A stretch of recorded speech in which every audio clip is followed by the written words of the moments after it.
और आज हम लोग स्टार्ट करेंगे करंट इलेक्ट्रिसिटी, जो मोस्ट इंपॉर्टेंट चैप्टर है क्लास 10 का बेटा।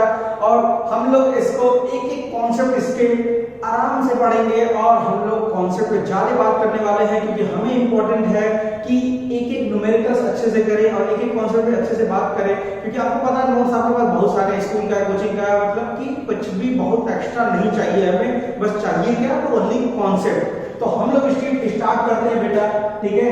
हैशटैग अभिषेक फिजिक्स के साथ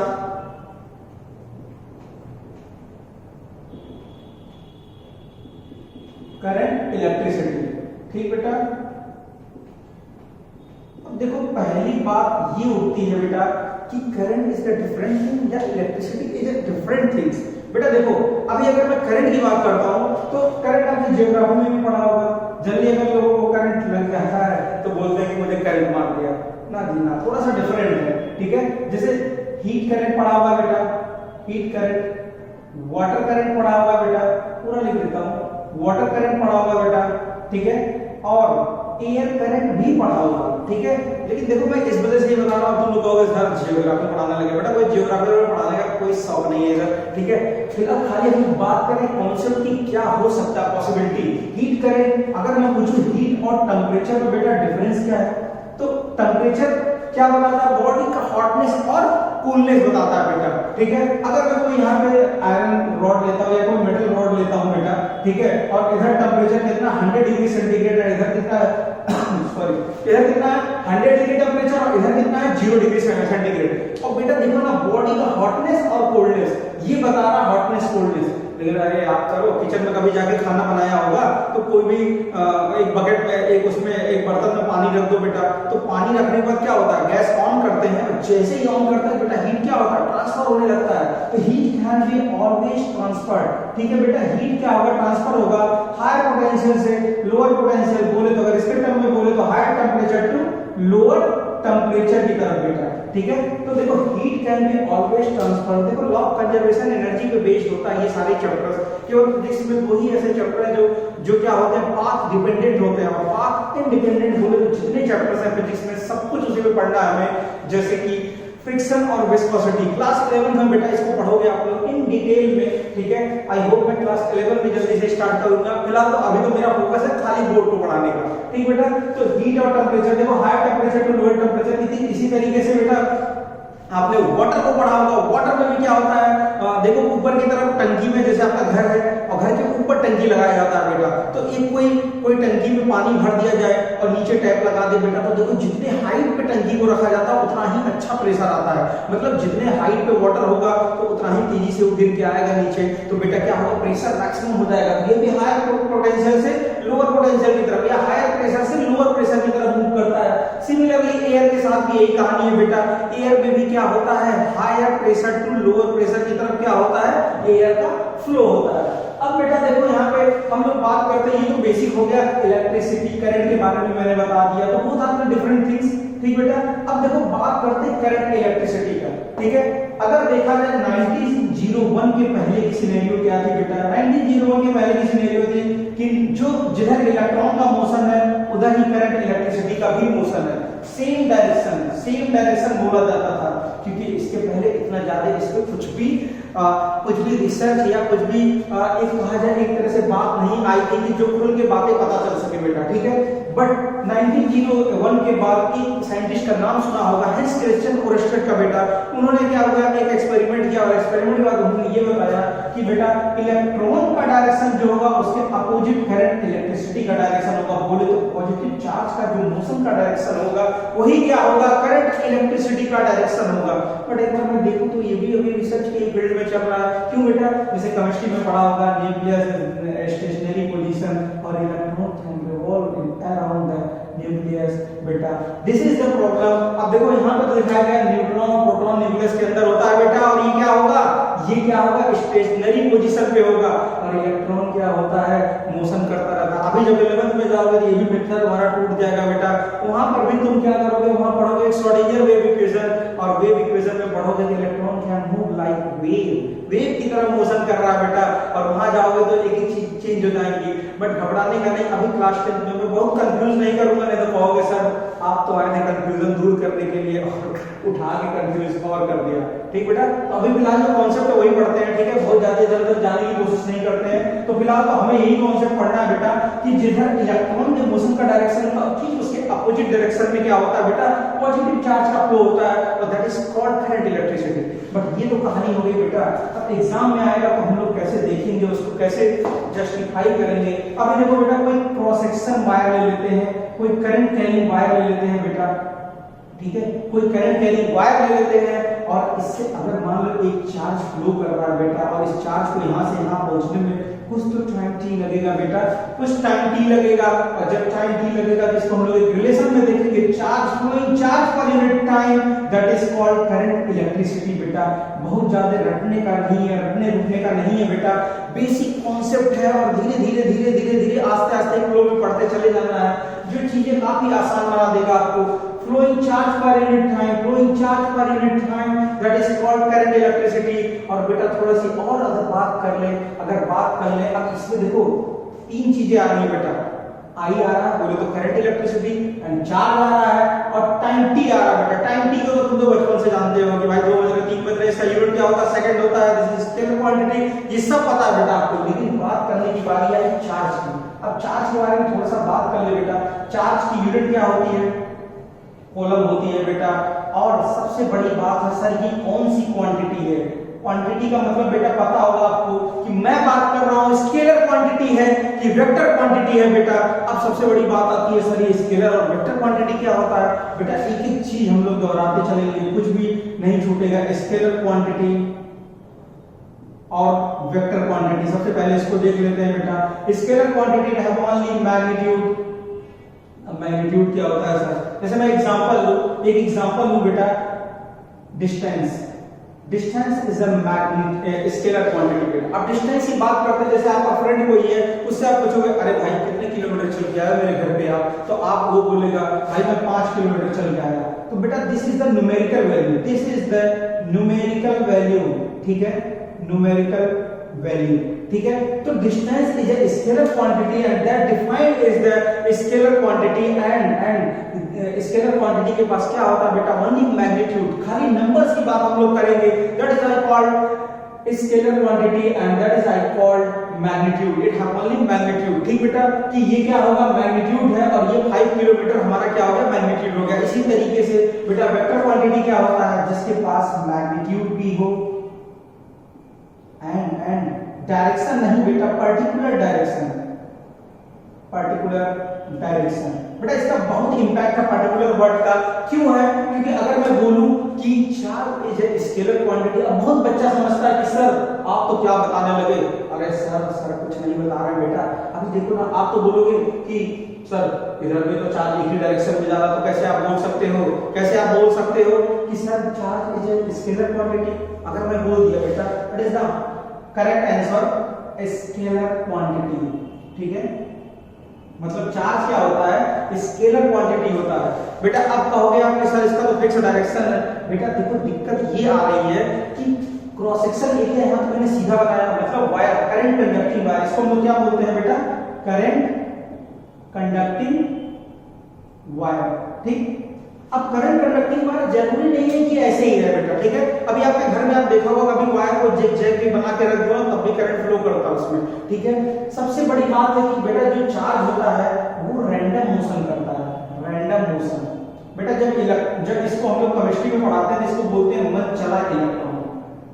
अरे जैसे तुम लोग इलेक्ट्रॉन के पीछे भागते रहते हो, उसी तरीके से बेटा मन चला इलेक्ट्रॉन। जैसे तुमको एक इलेक्ट्रॉन अच्छी लगी तो तुम उसके पीछे चले गए, दूसरी और अच्छी लगी तो उसके पीछे चले गए, ठीक बेटा। तो तुम भी लोग क्या हो, लाइक मन चला इलेक्ट्रॉन की तरह हो, कि मतलब रैंडम मोशन करते हो, कभी इधर कभी उधर, मतलब जस्ट लाइक इधर कभी इधर कभी इधर कभी इधर कभी इधर कभी इधर, मतलब बेटा कि आपका कोई फिक्स पर्टिकुलर डायरेक्शन है ही नहीं है। और जब हम लोग बात करते हैं मैग्नीट्यूड प्लस पर्टिकुलर डायरेक्शन की, देन तभी हम लोग वेक्टर क्वांटिटीज को बोलते हैं। This is the huge difference between this, ठीक है बेटा। तो scalar quantity have only magnitude, and जब वेक्टर क्वांटिटी की बात करेंगे तो magnitude as well as particular direction. मतलब अगर मैं बोलूं वेक्टर क्वांटिटी के लिए बेटा कि मैं 5 किलोमीटर गया टुवर्ड्स ईस्ट डायरेक्शन में, मैं 10 किलोमीटर गया टुवर्ड्स वेस्ट डायरेक्शन में बेटा, ठीक है। तो ये पर्टिकुलर डायरेक्शन हो गया। देन हम लोग इसकी बात कर रहे हैं बेटा, ठीक है। तो हमें ना कॉन्सेप्ट को बहुत बारीकी से पढ़ना है और रटना मना है बेटा, ठीक है। जितना ही रटोगे उतना ही क्या होगा, घट जाओगे, मतलब डिक्रीज कर जाओगे बेटा, डिक्रीज कर जाओगे तो फिर मजा नहीं आएगा। अब देखो इसमें कुछ रटने वाला नहीं है, मैंने बोला charge per unit time, flowing charge per unit time that is called current electricity and charge बोले तो कूलम इसकी क्यों। अब देखो इसको कैपिटल लेटर में क्यों लिखा बेटा, क्योंकि जब भी हम लोग बेटा किसी साइंटिस्ट का नाम यूज करते हैं फिजिक्स में तो पहला लेटर क्या होता है, फर्स्ट लेटर हमारा कैपिटल होता है, ठीक बेटा। तो छोटी छोटी चीजें मैं बताते चलूंगा आपको, ठीक। तो flowing charge per unit time that is called current electricity, और ये क्या हो गया, स्केलर क्वांटिटी होता है बेटा। क्यों होता है, क्योंकि रैंडम मोशन करता है, कोई फिक्स इसकी डायरेक्शन नहीं है बेटा, जिस शेप में आप डाल दो इसको उसी शेप में मोशन करने लगता है, ठीक है। अच्छा एक राज की बात बताऊं बेटा, तो किसी कंडक्टर में इतने सारे इलेक्ट्रॉन होते हैं, मतलब कि आप समझ भी नहीं सकते हो कितने सारे फ्लो करते हैं। 10 टू पावर 5 इलेक्ट्रॉन्स लगभग एग्जैक्ट होते हैं, ठीक है। सॉरी 10 टू पावर 26 इलेक्ट्रॉन, इतने सारे इलेक्ट्रॉन वो भी पर क्यूबिक मीटर इतने सारे इलेक्ट्रॉन होते हैं बेटा, ठीक है। अब सोचो इतना पतला सा कंडक्टर, इतनी सारी वैल्यू। अब ये देखो मैंने क्यों बताया, क्योंकि बेटा यहाँ देखो इसका यूज तो है नहीं, बट मैं थोड़ा कॉन्सेप्ट में इसको इंट्रोड्यूस करना चाहता हूँ, क्योंकि जब 12th की फिजिक्स पढ़ोगे बेटा तो वहाँ आपको ये सारी चीजें, छोटी छोटी चीजें आपको आनी चाहिए। वहाँ पे हम लोग क्या करेंगे, वहाँ पे हम लोग इसको इंट्रोड्यूस भी करेंगे और बुक्स में भी जनरली एनसीईआरटी में भी दे के रखा है, ठीक है। तो अभी मैं थोड़ा सा इंट्रोड्यूस कर रहा हूँ, बहुत ज्यादा टेंशन लेने की बात नहीं है, ठीक। तो अब देखो बेटा हमने किसकी बात कर ली, चार्ज की बात कर ली और टाइम की बात कर ली। अगर अब मैं इसी को लिखूं बेटा फिर से I = Q/T, और इसका यूनिट क्या होता है, कूलम, और टाइम का यूनिट क्या होता है बेटा, सेकंड, और इन दोनों को मिला दो तो इसका यूनिट क्या हो जाता है बेटा, एम्पियर, ठीक।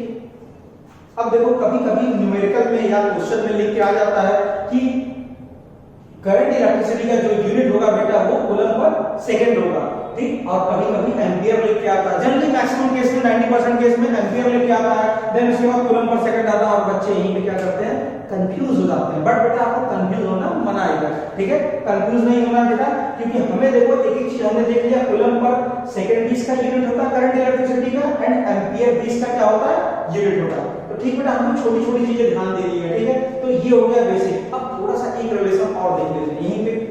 अच्छा हमने केमिस्ट्री में पढ़ा होगा atom, everything is made up of atom, मतलब इस यूनिवर्स में जो भी कुछ बना हुआ है किससे बना है बेटा, एटम से बना है। और हम भी एटम से बने हैं, ये क्लासरूम एटम से बना है, व्हाइट बोर्ड एटम से बना हुआ है, मार्कर एटम से बना हुआ है बेटा, मतलब एटम से बना हुआ है। इसके कुछ सब पार्टिकल्स भी होंगे बेटा, लाइक कौन कौन से सर, इलेक्ट्रॉन, प्रोटॉन, अब बहुत लोग इसको पी से भी डिनोट करते हैं तो डोंट वरी, ठीक है। और न्यूट्रॉन के ऊपर 0 चार्ज होता है। इन तीनों की वैल्यू मैं लिखता हूं। इलेक्ट्रॉन की वैल्यू होती है बेटा 1.6 × 10⁻⁻19 कूलम, और प्रोटॉन की होती है प्लस का 1.6 × 10⁻⁻19 कूलम, और न्यूट्रॉन की क्या होती है 0। न्यूट्रॉन बोले तो न्यूट्रल बेटा, ठीक है।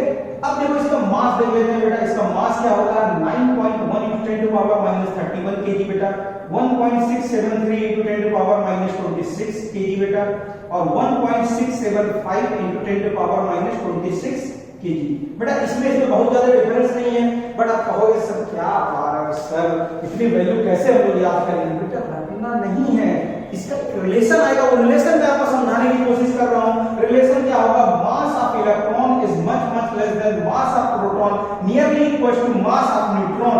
मतलब कहने का मतलब ये है कि मास ऑफ जो इलेक्ट्रॉन है बेटा as comparison to mass of proton और मास ऑफ न्यूट्रॉन से काफी कम है, ठीक है। अरे देखो ना जाहिर सी बात है, यहाँ -31 है, इधर -26 है बेटा, ठीक है। तो बेसिक चीजें बता रहे हैं, बहुत ज्यादा नहीं। अच्छा ये बता क्यों है, क्योंकि हमको इसका इंपॉर्टेंस पता होना चाहिए, क्योंकि क्वेश्चंस कई बार एक नंबर पे पूछ चुका है बेटा इस रिलेशन से, तो बेसिक हमको ये रिलेशन पता होना चाहिए। जैसे मैं बोलूं क्लास 9 की बात करूं तो प्लम पडिंग मॉडल आपने पढ़ा होगा, तो उसमें क्या बताया गया था, जो रेड वाला पार्ट है बेटा वो पॉजिटिव चार्ज होता है, और जो उसके बीच सीट्स होते हैं उसको क्या बोला गया था कि ये क्या होते हैं, ये इलेक्ट्रॉन होते हैं बेटा, ये इलेक्ट्रॉन होते हैं। तो अब सोचो भाई वो मॉडल गलत हुआ था, उसके बाद क्या आया था, गोल्ड फॉइल एक्सपेरिमेंट आया था, गोल्ड फॉइल इस तरीके का एक्सपेरिमेंट था, गोल्ड फॉइल का एक्सपेरिमेंट। और जाहिर सी बात है कोई गोल्ड है इसका न्यूक्लियस भी होगा बेटा, और जब इस न्यूक्लियस से अल्फा रेज बोले तो यूवी रेज टकराया तो वो क्या हो गया, इधर के साथ डाइवर्ज हो गया, और जो बीचों बीच टकराया बेटा वो क्या हुआ, बाउंस बैक हो गया। मतलब बाउंस बैक हो गया मतलब ये न्यूक्लियस इतना तगड़ा है, मतलब इसके अंदर क्या होगा, न्यूट्रॉन और प्रोटॉन होगा बेटा, और ये इतना तगड़ा है कि यहाँ से लाइट क्या हुआ, बाउंस बैक हो गया, लाइट बाउंस बैक हो गया। तो सोचो इलेक्ट्रॉन भी तो होंगे भाई, इसके चारों तरफ क्या होंगे, एटम है, एटम के चारों तरफ क्या होंगे भाई, इलेक्ट्रॉन्स भी होंगे, ठीक है। न्यूक्लियस है, न्यूक्लियस के चारों तरफ क्या होंगे, इलेक्ट्रॉन्स मोशन करेंगे बेटा। इलेक्ट्रॉन में टकराया तो कोई डाइवर्जन नहीं होगा, बट जैसे ही न्यूक्लियस में टकराता है तो क्या होता है, बाउंस बैक करके उसी डायरेक्शन में चला जाता है बेटा, ठीक है। तो छोटी छोटी चीजें हमको आनी चाहिए, इस वजह से मैंने इस रिलेशन को इंट्रोड्यूस किया, ठीक बेटा। अब आई होप आप इसको नोट कर लिए होंगे। मैं आगे का चलो थोड़ा सा देखता हूं क्या है इसके अंदर।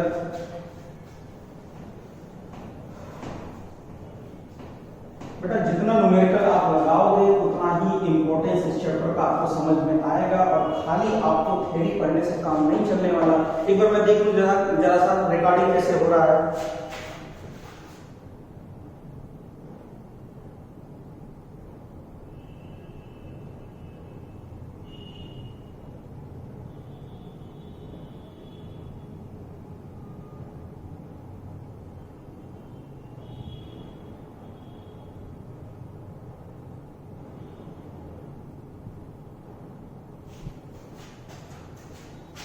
यस बेटा, ठीक है, सही है। तो अब देखो, अब हम बात करते हैं, फिर से एक बार थोड़ा सा रिवाइज कराता हूँ। I equal to Q by T हमने पढ़ा बेटा, और इसका एक क्रॉस सेक्शन एरिया लिया था हमने, मतलब एक वायर लिया था जहां से चार्ज क्यू फ्लो कर रहा था बेटा, और टाइम टी लग रहा था, जिससे हमें क्या मिला था, current electricity is called flowing charge per unit time, that is called current electricity बेटा, ठीक है। लेकिन अब बात ये आती है कि सर आपने तो बता दिया कहानी, बट सर ये चार्ज क्या कोई जादू है क्या, यहाँ से यहाँ मूव करेगा, चार्ज क्या कोई जादू है कि जो यहाँ से यहाँ मूव करेगा। लेकिन बेटा देखो इसमें दो तीन कंडीशन लग सकते हैं, या तो इस चार्ज को तुम क्या करो, खुद लेके जाओ, मतलब work done by external force करो, या तो हीट एनर्जी लेके जाए इसको, ठीक है, या तो जो करंट इलेक्ट्रिसिटी या इलेक्ट्रिकल एनर्जी इसको लेके जाए बेटा, ठीक है। तीन पॉसिबिलिटीज हैं, ठीक है। पहला, या वर्क इस चार्ज को तुम खुद उठा के ले जाओ बेटा, ठीक है। ये हीट एनर्जी, मतलब एक चार्ज की वैल्यू देखो ना बेटा कितना कम होती है, 1.6 × 10⁻⁻19 कूलम। जैसे मनचला इलेक्ट्रॉन जैसे इसको एनर्जी मिलेगी बेटा, तीन फॉर्म ऑफ एनर्जी है, थ्री फॉर्म ऑफ एनर्जी है, ठीक है, और तीनों में से कोई भी इसको जैसे थोड़ी सी मिलेगी क्या बनेगा, मनचला इलेक्ट्रॉन बनेगा और सीधे फ्लो करने लगेगा बेटा, ठीक है। तो बात ये आ रही है सर कि अब इसमें से कौन सी एनर्जी दे बेटा इसको बेटा जनरली जो हमारे घर में लाइट आती है उसको क्या मिलती है, electrical energy, then charge flow करता है। अच्छा, इसकी सबसे बड़ी बात है बेटा कि जो वायर के अंदर, कंडक्टर के अंदर चार्ज होते हैं वो कांस्टेंट होते हैं, मैंने आपको बताया था अभी थोड़ी देर पहले, 10⁻26 पर क्यूबिक मीटर, ठीक बेटा। वो डेटा क्या है, फिक्स है, कहीं कहीं किसी बुक में 25 भी लिखा है, किसी में 28 भी लिखा है बेटा, तो घबराने की बात नहीं है। मतलब अब कोई कहे कि क्या इलेक्ट्रिसिटी, एक बार क्वेश्चन ये आया, क्या इलेक्ट्रिसिटी किसी कंडक्टिंग वायर को इलेक्ट्रिकली चार्ज करता है कि नहीं करता है। इलेक्ट्रिकली चार्ज का मतलब समझ रहे हो कि नंबर ऑफ चार्जेस को बढ़ाता है या नहीं बढ़ाता है बेटा, नहीं बढ़ाता है, ठीक है। ये कांस्टेंट रहते हैं बेटा, ठीक है। जैसे मान लो अगर इसी का एग्जांपल मैं लेके आपको बताऊं, एग्जांपल इज दैट कि मान लो लाइट है, 4 घंटे लाइट थी बेटा, उसके बाद लाइट क्या हुई, चली गई। तो क्या लाइट जाने के बाद जो भी आपके घर में इलेक्ट्रिकल अप्लायंसेस लगे हैं, क्या वो चलते हैं कि नहीं चलते हैं बेटा? तो आपका आंसर क्या होगा, नहीं चलते हैं सर। कैसे चलेंगे भाई, जैसे ही लाइट जाएगी वैसे ही बंद हो जाएगी। अगर electrically charge and electrically charge और नॉट दिस वायर, या कंडक्टर किसी कंडक्टर को चार्ज कर, अगर चार्ज करते बेटा तो क्या होता, लाइट जाने के बाद भी ये इलेक्ट्रिकल अप्लायंसेस क्या होते, चलते रहते, बट ऐसा नहीं होता है, ठीक बेटा। तो इसलिए मैं बोल रहा हूं कि या तो ये ले जाए इसको, या तो हीट एनर्जी ले जाए, या तो ये ले जाए, ठीक बेटा। अब उसके लिए हम लोग एक टॉपिक पढ़ेंगे बेटा, पोटेंशियल डिफरेंस,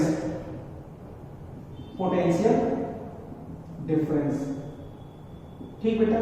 अब बात कर लेते हैं सबसे पहले पोटेंशियल की। सर पोटेंशियल क्या होता है, बेटा देखो पोटेंशियल फिजिक्स में तो डिफाइंड ही नहीं है। अगर मैं बोलूं कि आपके क्लास में एक कोई बच्चा है, ठीक है, और हमने टेस्ट लिया उसका बच्चे का, और उसने स्कोर किया 100 नंबर का टेस्ट था, उसने स्कोर किया कितना, एक मान लो कोई हमारे जैसा बंदा हो या बंदी हो जिसके 2 सींग निकले हो, ठीक है, और ये 100 मार्क्स का टेस्ट देता है और ये कितना पाता है, स्कोर करता है 85% या 80 नंबर में देखते हैं, डील करते हैं, ठीक बेटा। तो क्या हम लोग बता सकते हैं कि इसका कोई पोटेंशियल होता है क्या? It is possible to define, नहीं पॉसिबल है बेटा कि डिफाइन ही नहीं कर सकते भाई। अकेले बेटा तो वो 50 नंबर पाए 20 नंबर पाए तब भी क्या होगा, तब भी क्या होगा कि हमें ये फील होगा कि यार टॉपर तो यही है, अकेले है। बट अगर मैं एक और सीन वाली लड़की या लड़का बना देता हूँ तो क्या होगा, अब 100 मार्क्स का टेस्ट किया बेटा, ये 85 इसको किया, ये 90। अब हम लोग बता सकते हैं कि इसके कंपैरिजन में इसका पोटेंशियल ज्यादा है। इसका बोलो मान लो इसका ए और इसका नाम रख लेते हैं बी बेटा। ए की कंपैरिजन में बी का पोटेंशियल क्या है, ज्यादा है। तो सॉरी ए के पोटेंशियल के कंपैरिजन में बी का पोटेंशियल क्या है, ज्यादा है बेटा। तो ज्यादा होगा तो हम बोल सकते हैं कि इसका पोटेंशियल क्या है, एज कंपैरेटिवली ज्यादा है। ठीक बेटा। तो अब देखो अगर हमने पोटेंशियल डिफरेंस यहाँ बेटा देखो क्या लिखा हमने, डिफरेंस ही तो किया, मतलब 90 - 5 करोगे तो मतलब 5% इससे ज्यादा है, तो ऑब्वियस सी बात हम लोग बोल सकते हैं पोटेंशियल क्या है, इंक्रीज कर रहा है। ठीक बेटा। तो इसी वजह से पोटेंशियल वर्ड हमें डिफाइन नहीं होता। इसका एक एग्जांपल है, जैसे मान लो मेरे साथ कोई जिम गया, मान लो एक एक्स स्टूडेंट है, ठीक है, वो जिम गया तो पहले दिन उसने 5 किलो उठाया, दूसरे दिन 10 किलो उठाया, तीसरे दिन 15 किलो उठाया। बोला हम सर आपसे कम नहीं है, ठीक है। तो फिर उसके बाद क्या हुआ, अगले दिन वो घर जाता है, घर जाने के बाद क्या होता है, लुढ़क जाता है बेटा, लुढ़क जाता है। और लुढ़क जाने के बाद क्या हो गया, फीवर हो गया। तो मतलब एक तो देखो पहले दिन 5 किलो उठाया, दूसरे दिन 10 किलो उठाया, 15 किलो उठाया बेटा, एक दिन गया 0 kg पे आ गया। ठीक है, मतलब उसका डिफाइन नहीं है पोटेंशियल कि कितने तक उठा सकता है वो। ठीक है, हो सके एक महीना कर ले भाई, मेरे से ज्यादा उठा ले, 40 किलो साथ से डंबल उठा। ठीक है, तो डिफाइन नहीं किया जा सकता पोटेंशियल। हाँ, जब कंपैरिजन हम लोग करेंगे बेटा वहां पे डिफाइन किया जा सकता है। ठीक है, तो सो मेरा कहने का मतलब ये है कि potential can not be defined in physics and potential difference defined है। अब बात करते हैं बेटा, देखो अब कोई एक चार्ज लेते हैं और इसको उठा के ले जाते हैं, इसको मान लेते हैं बेटा इनिशियल पोजीशन। ठीक, इनिशियल पोजीशन। अब बोलोगे सर ये पोजीशन कहां से लेके आ रहे हो, इसके बारे में बात कर लेते हैं बेटा हम। ठीक है, पोजीशन, और इसको ए मान लेते हैं बेटा, इसको बी मान लेते हैं। ठीक, और यहाँ पे 0 चार्ज है। देखो बेटा एक बात बता दूं आपको, बेसिक सा कॉन्सेप्ट है law of conservation of energy. Energy can be neither be created nor be destroyed, it can be only transferred. It can be only transferred, मतलब जब भी हम लोग एनर्जी की बात करेंगे बेटा तो वो किस पे डिपेंड करेगा, पोटेंशियल एनर्जी। ये सारे चैप्टर्स जितने हैं सब इन पे डिपेंड करते हैं, law of conservation of energy पे। तो ये इनिशियल और फाइनल पोजीशन पे डिपेंड करता है। इसका लाइव एग्जांपल बताऊंगा आपको, मजा आ जाएगा। ठीक बेटा, जैसे मान लो अपने घर में आप गए और आपको फैन स्टार्ट करना था, आप क्या करते हैं, स्विच ऑन करते हो, ये इनिशियल पोजीशन हो गया बेटा।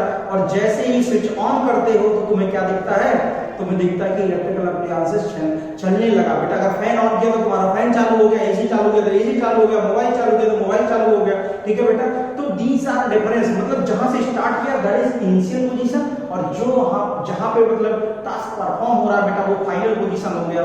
ठीक है, तो ये बेसिक सा कॉन्सेप्ट है। और बीच में आपको नहीं पता चल रहा कि करंट इलेक्ट्रिसिटी कैसे जा रहा है, फील हो सकता है, कैसे पूछो, कैसे सीधे जाके पकड़ लो तो तुम्हें फील हो जाएगा। भाई पकड़ना मत, नहीं कहोगे सामने बता दिया।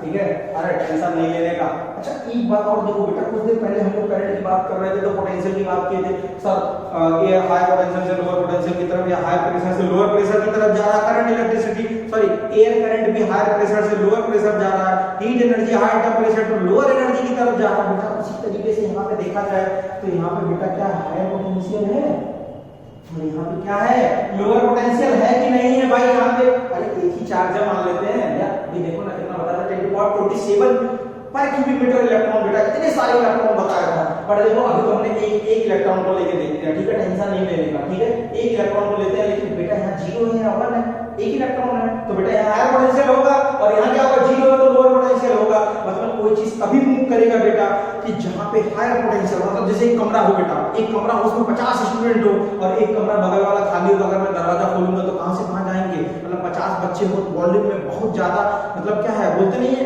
कि रस बहुत ज्यादा है बेटा, तो पोटेंशियल बहुत ज्यादा उस एरिया पे, तो कहां से जाएंगे, हायर पोटेंशियल से लोअर पोटेंशियल। ठीक बेटा, अब देखो हमने क्या किया, यहाँ पे work done by external force. ठीक बेटा, work done by external force, मतलब हम लोग क्या करेंगे, जैसे मान लो चार्ज ये देखो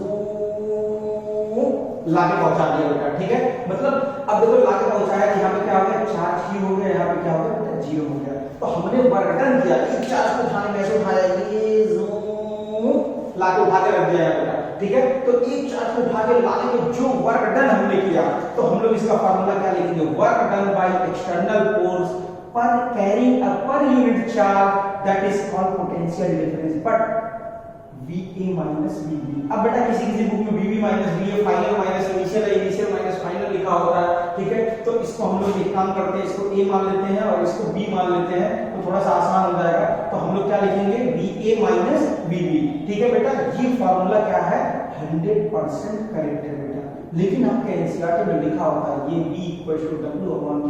अब बोलोगे सर आपने तो गलत पढ़ा दिया बेटा। अगर आईसीएससी बोर्ड वाले भी पढ़ रहे हैं तो उनको ये सारी चीजें क्लियर होती है, क्योंकि उनके बुक्स में इतने डिटेल में दिया हुआ है। लेकिन जब सीबीएसई वाला पढ़ता है तो B इक्वल टू W/Q बेटा।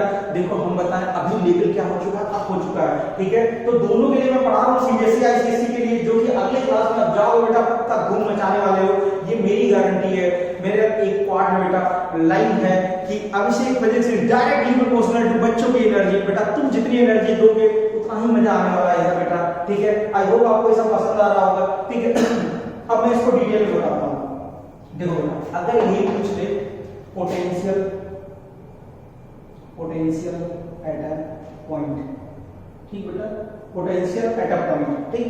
अब देखो पोटेंशियल एट अ पॉइंट, अच्छा मैं बोलूं कि बेटा अब एक पॉइंट पे कैसे निकालोगे, इट इज इम्पॉसिबल कि एक पॉइंट पे पोटेंशियल कोई निकाल दे। लेकिन देखो physics is the hypothetical things बहुत ज्यादा है, और खास करके इलेक्ट्रिसिटी, मैग्नेटिज्म, ये सारे चैप्टर इलेक्ट्रोस्टैटिक पढ़ोगे बेटा तो इसमें हाइपोथेटिकल स्टोरीज बहुत सारे आएंगे, बहुत सारे जुगाड़ आएंगे। तो बेटा हम क्या करते हैं, इसको मान लेते हैं जो इनिशियल पोजीशन है। अभी इसमें दूसरा डायग्राम नहीं बना रहा हूं, आप चाहो तो बना लेना, ठीक है।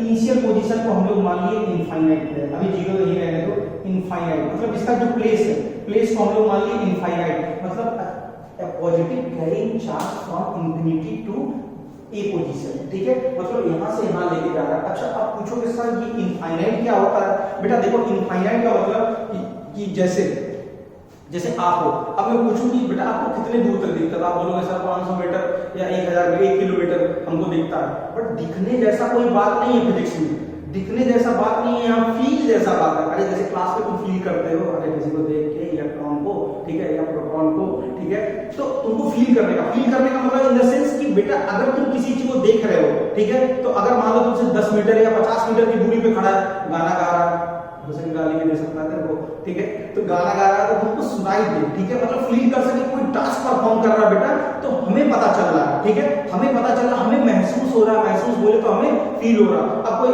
1 किलोमीटर, जैसे लॉकडाउन में देखो ना, कोई 1 किलोमीटर की दूरी पे खड़ा होता था तो हमें क्या होता था, आसानी से दिख जाता था बेटा, आसानी से दिख जाता था। बट अभी हियर क्या है कि हमें क्या करना है कि यहाँ पे बताना है। बट मैं एक लाइन में बोलूं कि potential at infinity equals to 0 बेटा, मोस्ट इंपोर्टेंट लाइन। अगर पोटेंशियल इंफिनिटी पे पूछ रहा है बेटा तो क्या होगा, 0 होगा, क्योंकि इंफिनिटी पे बेटा हम पूछ ही नहीं सकते हैं, मतलब हमें फील ही नहीं होगा कि क्या कर रहा है यार, वो डांस कर रहा है कि गाना गा रहा है, बस इतना एग्जिस्टेंस हमको पता चलेगा, हाँ भाई कोई आदमी है, ठीक है। एक और एग्जांपल बताएं प्यारा वाला, ठीक है, चलो एक देखो प्यारी सी एक चींटी थी, ठीक है, ये, ठीक है, इसके 2 ले लेते हैं, इसका नाम रख देते हैं बहन जी, ठीक है, बहन जी टाइप लग रही है। अब मैंने पूछा बहन जी आपको कितनी दूरी तक दिखाई देता है, एक और लगा दो, एक आपसे पूरी चींटी दिख रही है, 4 पहिए हैं इसके, 2 मूंछ है और ये हो गया, ठीक है, स्ट्रक्चर हो गया, ठीक है। अब मैं पूछूंगा बहन जी आपको कितनी दूर तक दिखाई देता है, तो कहती सर जी, हमारे में भी सर जी लगा दिया, मैंने बहन जी बोला उसने सर जी लगा दिया, तो 3 मीटर टू 5 मीटर, सर मुझे कितना ही दिखता है, ठीक है, उसका दुल्ला दिखता है, ठीक है। अब हम चश्मा तो पहना नहीं सकते हैं, जैसे मैं लगा देता हूँ, ठीक है, हाँ ये सही है, ठीक है, तो मैंने लगा लिया, भाई मेरे को थोड़ा दूर तक दिखने लगा, बट इसको क्या हुआ, बहन जी को नहीं दिख रहा था, इसलिए बोला सर मुझे सब कुछ इनफाइनाइट जैसा दिख रहा है। तो बेटा जब चींटी को फील हो सकता है तो क्या तुमको नहीं फील हो सकता है, तो भाई तो तुमको क्या होगा, बहुत दूरी तक या 500 मीटर 1000 तक मीटर तक फील हो सकता है, ठीक बेटा। तो वही बात मैं कहना चाह रहा हूँ कि ये भी बोले सर जो इनफाइनाइट है वो मुझे 0 जैसा लग रहा है, ठीक है, मतलब मैं एग्जिस्टेंस इसका नहीं बता सकती क्या है, हाँ है, बट एग्जिस्टेंस नहीं बता सकती क्या कर रही है। तो पोटेंशियल एट इनफाइनाइट बेटा क्या हो जाएगा, हमारा 0 हो जाएगा। तो देखो ना यहाँ से जुगाड़ लग गया, VA बोले तो देखो ए पोजीशन लिखा है फाइनल बेटा माइनस इनिशियल का एड्रेस क्या है इसका, V इंफिनिटी W/Q बेटा, और इनफाइनाइट पे पोटेंशियल क्या होता है, 0 होता है, तो VA इक्वल्स टू W/Q आ गया बेटा, ये पोटेंशियल का फार्मूला आ गया, ठीक है। मैं इधर ले देता हूं अगर किसी को दिखे ना, V इक्वल्स टू W/Q बेटा, ये आ गया हमारा फार्मूला। अब देखो बात कर लेते हैं बेटा यूनिट की, यूनिट वर्क का यूनिट क्या होता है बेटा, जूल और चार्ज का आपने पढ़ा कूलम, ठीक है बेटा। और जूल पर कूलम को मिला लेंगे तो बेटा क्या मिल जाएगा हमको, वोल्ट मिल जाएगा, ठीक है। मतलब अगर हमें 1 वोल्ट को डिफाइन करना होता है, बोर्ड का मोस्ट फेवरेट क्वेश्चन बेटा 1 नंबर में पूछता है कैन यू डिफाइन 1 वोल्ट, तो आप लोग लिखोगे carrying a positive charge from initial position to final position per unit charge, that is called work done carrying positive charge from initial position to final position, that is called potential difference, that is unit is 1 volt या joule पर coulomb, ठीक बेटा। तो आज के लिए हम लोग कोशिश करते हैं यही पे ठप करते हैं इस क्लास को, ठीक है। और अगले लेक्चर में जब मिलेंगे तो हम लोग इसके न्यूमेरिकल्स करेंगे और थोड़े बहुत कॉन्सेप्ट जो छूटे होंगे उनको एक बार और देखेंगे। आई होप आपको अच्छा लग रहा होगा और आई फील कि मैं आपके एक एक कॉन्सेप्ट को डिटेल में जाके करूं, क्योंकि देखो यार अभी तो पढ़ाने वाले बहुत है, सब अच्छा पढ़ा रहे हैं, कोई नहीं, नो डाउट कि कोई अच्छा नहीं पढ़ा रहा है, सब अपने हिसाब से मेहनत कर रहे हैं। बट जो मुझे फील होता है कि मैं अगर आके बात करूं ज्यादा देर तक आपको एक कॉन्सेप्ट पे टॉक किया जाए, बात किया जाए बेटा, तो शायद आपकी प्रॉब्लम और दूर हो जाए। और आई होप आपको बेटा एनटीएससी में और जो अच्छे एग्जाम्स होते हैं बेटा वहां पे जाके आपको काफी चीजें यहाँ से सीखने को मिलेगी बेटा। और मेरा एक ही मैसेज है कि आप लोग इसके बाद जाके कोई भी टीचर पढ़ाए बेटा, चाहे यूट्यूब पे पढ़ो, चाहे ऑफलाइन में पढ़ो, चाहे स्कूल में पढ़ो, मेरा एक ही है आपसे लाइन कहने का कि इस टॉपिक को जाके बुक से पढ़ो, तभी रियल फील होगा तुम्हें, नहीं तो कोई मतलब नहीं है बेटा। मैं ही पढ़ा दूंगा, 50 टीचर तुमको पढ़ा देगा, कोई फर्क नहीं पढ़ने वाला बेटा, क्योंकि तुमको क्या करना है ना, तुमको क्या करना, ओनली ऑन बुक पे डिपेंड होना बेटा। अगर तुम बुक से पढ़ना स्टार्ट कर दिए बेटा तो सोचना तुम्हारे कॉन्सेप्ट और अच्छे हो जाएंगे, क्योंकि देखो अभी तो तुम्हारे पास क्या होगा, हमने सारे कॉन्सेप्ट को बता दिया, ठीक है, अच्छे से बता दिया बेटा, हर टीचर बता देता है। लेकिन जब तुम बुक्स पढ़ोगे ना तो हमारी जो बातें हैं जो तुम्हारे जहन में बसी हुई है बेटा वो देखना रिकॉल होगा। और हमारा माइंड इतना स्मार्ट है बेटा कि अगर जब रिकॉल होने लगता है तो हमारे सोचने की क्षमता बढ़ जाती है और चीजें कोरिलेट होने लगती है, क्योंकि हमारा माइंड क्या करता है, सारी चीजों को कंपेयर करके कोरिलेट करने की कोशिश करता है, सही गलत का फर्क बताता है बेटा। तो मैं ये चाहता हूँ, इट्स माय हम्बल रिक्वेस्ट, जो भी बुक हो आपको एनसीईआरटी उठा के पढ़ो या लखमीर सिंह की ले लो, एबीसी की आती है बेटा, और भी बहुत सारे मार्केट में बुक है। अब ये मत करना सर बुक का पब्लिक कर रहे हैं, पब्लिसिटी कर रहा है, ऐसा कुछ नहीं है बेटा, ठीक है, मेरे जेब में कुछ नहीं आने वाला, बस मैं एक मैसेज देना चाहता था। So thank you all of you.